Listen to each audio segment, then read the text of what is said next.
Hello everybody. I welcome the students, parents and other stakeholders of DPS East on their very own platform of Facebook. Sorry for this delayed start of the session. There was a technical glitch which is sorted now. Keem cho majama? Hi to my Facebook friends. I'm Prabha Shukla from Calorex Group. In this difficult time of COVID-19, there are various initiatives by Calorex Group, and we have been inviting different speakers and very eminent ones, educationists, who have actually contributed a lot to our knowledge. Today it's my turn. I am taking a topic called Follow Your Dreams, a message from world's bestseller book, The Alchemist. How many of you remember the famous dialogue of Om Shanti Om, where Shah Rukh Khan says, कहते हैं अगर किसी चीज़ को दिल से चाहो तो पूरी कायनात उसे तुमसे मिलाने की कोशिश में लग जाती है. Friends, this dialogue has been borrowed from the original writing by Paulo Coelho, who says when you want something with all your heart, the entire universe conspires to bring it to you. So that's the beauty of the book. I'm a huge fan of this book. I don't know if you're aware that this is the best ever selling book by a Brazilian author. It has sold 1.5 million copies all over the world. Only third best to the much famous, very well known Harry Potter. Harry Potter and the Philosopher's Stone has sold 1.20 million copies against this book. The Alchemist is the story of a young shepherd boy, Santiago. Whenever I go through this book, I must have read it, I don't know how many times, because this book is not a simple book. It has got so many pearls of wisdom and we all can relate to it. That's the beauty of this book. So this book starts in Andalusia, a place in Spain. Yali ho, all the people who are wishing me there. Wonderful to see you all there. So Andalusia is a farmland, hilly, rocky terrain, where Santiago is born. Santiago is a farmer's son, and he has a dream. He is being prepared to become a priest. And one day he tells his father that, "Father, I do not want to become a priest. I want to follow my heart of seeing the world." The father, who isn't much educated, but is very good father, I would say. Unlike so many of us who, want our children to become what we want. This father believes in his son's dreams, and he says, "Son, we wanted you to be a priest and be with us. But as you dream of seeing the world, there are two kind of people who can see the world: people who are very rich or people who are shepherds. So we are not very rich. I have collected a legacy for you, 3 gold coins, which I'll give you. You can buy a flock of sheep and you can live your dream." With that, Santiago leaves his home, his comfort zone, his parents, buys a flock of sheep and starts moving in the lands of Andalusia in Spain.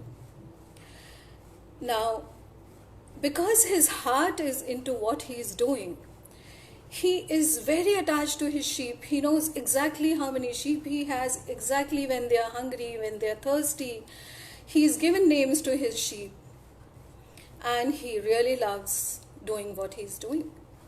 One day, when he was asleep near an abandoned church, underneath a sycamore tree, he dreams of treasure hidden in Egypt. Now, he had this dream earlier also, and he had ignored it.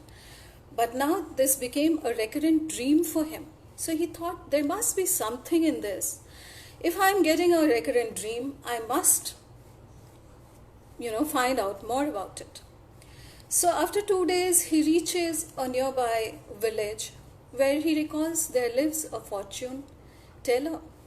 This lady can read what's there in your future. Very much like what we have in India, we have so many, fortune tellers, palmistry people, and people who read your horoscope. So he goes to this lady and he tells her about his dream. She says that you will be getting this treasure, but you have to promise me 1/10 of the treasure. He says yes, and she tells that your treasure is hidden in the pyramids of Egypt. He says, how do I go to Egypt? I've never been out of Andalusia. And this lady says, that's not my job, that's for you to find. It's so much like, so many times our bosses say that you've got to do this and you figure out how you do it. So he makes up he's confused. He thinks that, okay, let me think. And in a couple of days, he was looking forward to go to the nearest city where 1 year back he had been, and he had met a merchant's daughter who is now a girl of his dreams. He thinks that I'll propose this to this girl, and this dream will see. And so he goes to this city, and he's sitting on a bench, and he's thinking that how will he, propose to this girl, and which he's been thinking for so many days. He has to dress up, he has to cut his hair, he has to shave his beard, and he has to become presentable. After all, he's going to meet the girl of his dreams and propose to her marriage.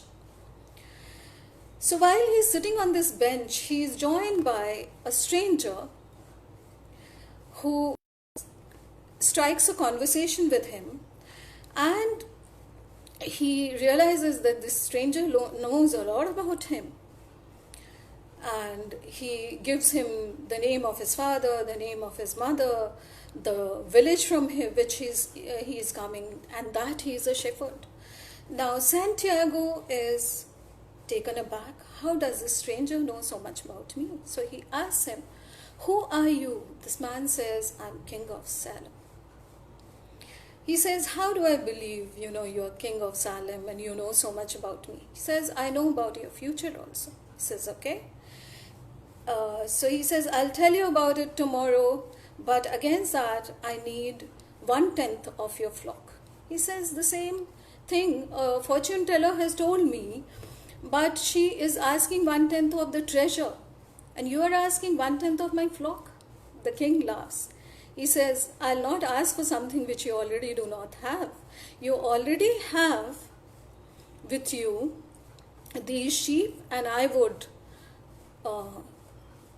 tell you about it once you give me what you have.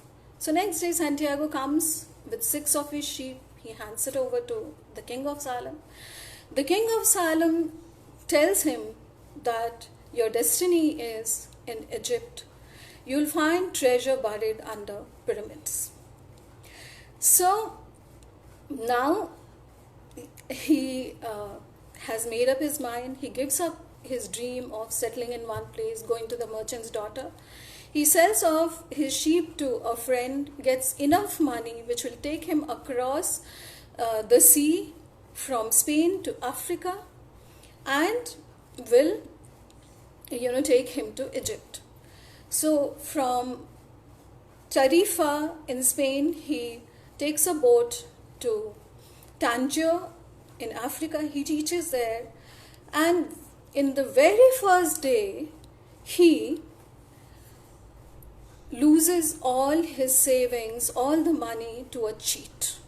Now, like any other port city, you have thieves everywhere, so this place had a thief. And he is shattered. Two people tell me to go to Egypt, and I land here, and I'm cheating out of all my money. How will I go to Egypt now, which is thousands of kilometers in the desert? And then he sleeps somewhere in the market, feeling very forlorn. But when he closes his eye, he sees the king of Salem, and he gets confidence that he's still with me. The next day in the city, he goes and takes up a job with a crystal seller. The crystal seller is not doing a good job because his shop is on a hillock and not many people climb up to reach him. Now, with Santiago's bright and beautiful ideas, he cleans the crystals, he gets a display case made, and later on he starts serving tea in those crystal glasses for all the people who used to climb on the hillock. And the merchants started doing amazing business. And he was giving a very good commission to Santiago. And Santiago finally, in less than 1 year, rather 11 months, 9 days, gets enough money by which he can buy another set of sheep and go back to Spain. And this is what he's planning. And he says goodbye to the crystal merchant, and he moves out of his shop, which was home for him for so many months. He's going back to his comfort zone, Spain, and being a shepherd again. As he's going back towards the dock, somewhere his heart is not aligned to this now. And his footsteps take him to a place where a caravan is leaving for Egypt. Not exactly Egypt, towards an oasis in between the pyramids and Tangier. He decides to follow his heart again, and he is going now very confident that he'll achieve his dream, and there is a buried treasure there, and he'll be definitely achieving his dream this time. He joins this caravan. He meets an Englishman who is going to meet an alchemist. An alchemist is a person who knows the magic of transforming metals into gold.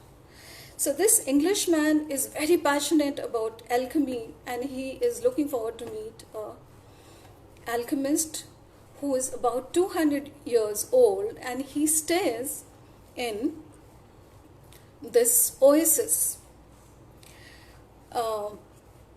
Santiago strikes a very nice conversation with this merchant. He gets a lot of knowledge while being on the caravan from this Englishman. He reads his book, understands what is alchemy, and he also strikes a conversation with the caravan man, the leader, who tells him his own story. He said, "You are very lucky, you are going to live your dream. I wanted to go to Makkah and Medina all the time, and being a devout Muslim, we have to go there once in our lifetime. So I was a fruit merchant, and when I left for Makkah, while I was there was a huge flood here, and my entire fruit orchard got washed away, and I had to start my living again. And then I had always wanted to be a caravan owner, and that's how I purchased a couple of camels, and then my caravan grew." So Santiago reaches this oasis. Now the Englishman goes and start doing his alchemy. Everywhere he asks about the alchemist, but nobody really knows who he is. Now, Santiago continues being there and keeps on roaming around the oasis, trying to figure out that now he has to go to the Egypt to the pyramids. In the process, he meets a beautiful girl called Fatima, and he instantly falls in love with her. Now he's got some money with him, he's got a beautiful oasis, he's got a love of his life. Now he is not really very keen on going to the pyramids. But one day, while roaming around in the oasis, he sees two eagles flying, and he has a vision. How is this possible? Because oasis is supposed to be a place, a neutral zone, where whatever war happening in the desert among the warlords, they do not, it doesn't affect the oasis.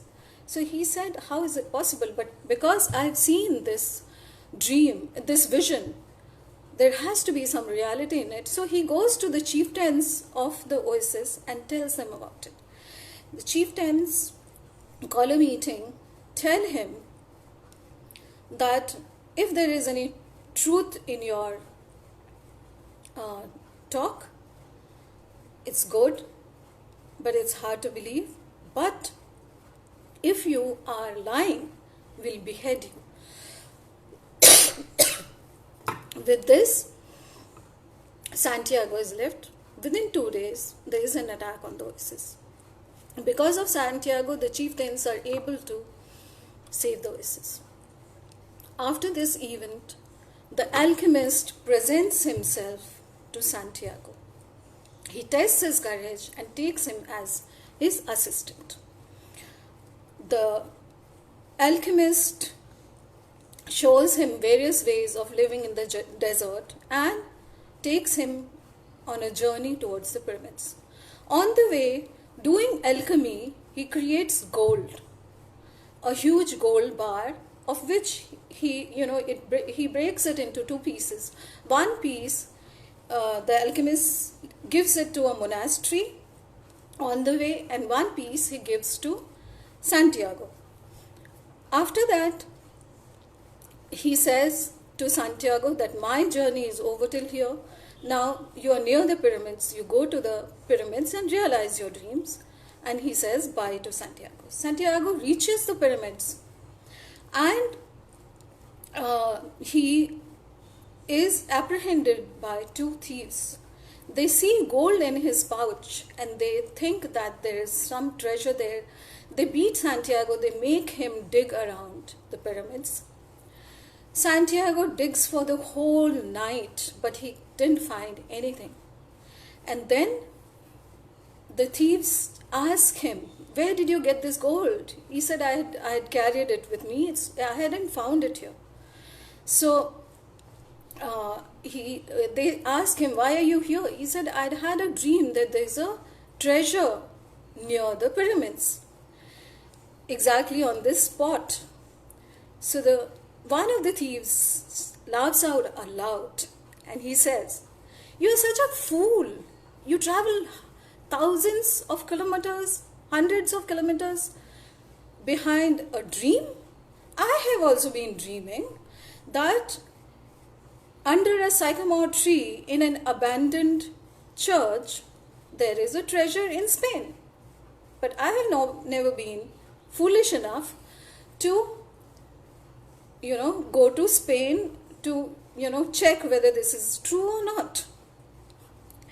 Now Santiago gets the real message that where his treasure is. And he gives a silent thank you to the alchemist, who probably knew that Santiago will lose this gold and he'll come back to the monastery. He collects his other part of gold. He buys a ticket to Spain, goes to the abandoned church, right where he had had his first dream, and finds his treasure. Now,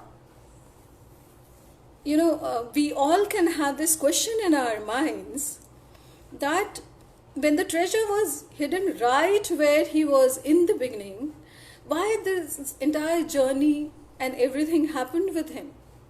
So, I personally feel, this is my learning, that finding the treasure in the initial place would not have enriched him with all the experiences which he got in his lifetime.